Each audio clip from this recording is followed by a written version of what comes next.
And now from Denver, we have a story about the important influence of Afro-American culture in Southern cuisine, where paradoxically, most chefs are white Anglo-Saxon. Mary MacCarthy has the story.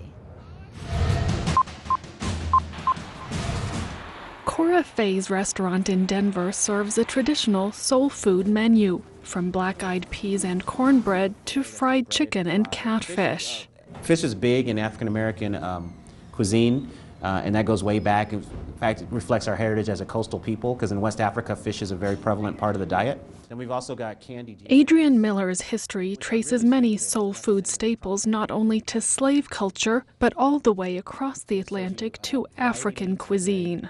Several foods like black-eyed peas, called cowpeas in Africa, okra, watermelon, to some extent something called ground nuts, very similar to peanuts. All of those were native to West Africa.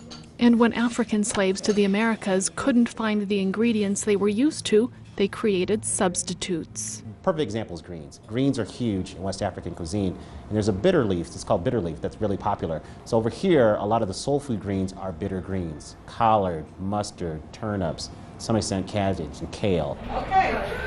Adrian Miller argues that soul food's history is as rich as that of jazz, and equally pertinent to African American culture.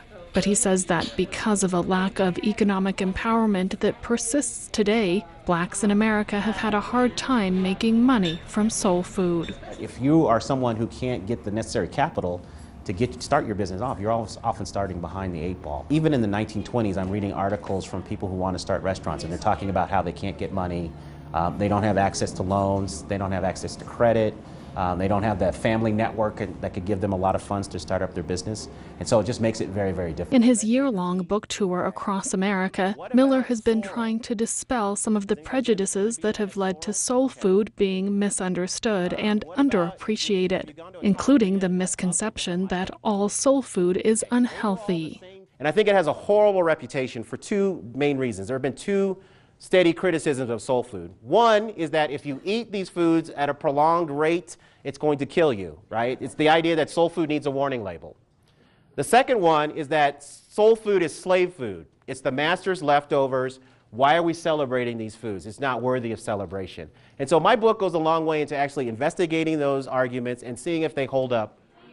Many of Miller's book signing events are combined with cooking demonstrations, teaching diverse audiences how to make dishes ranging from hibiscus tea to collard greens. The nationwide success and popularity of Adrian Miller's history of soul food has led to his next project, which is another chapter in the story of blacks and American cuisine.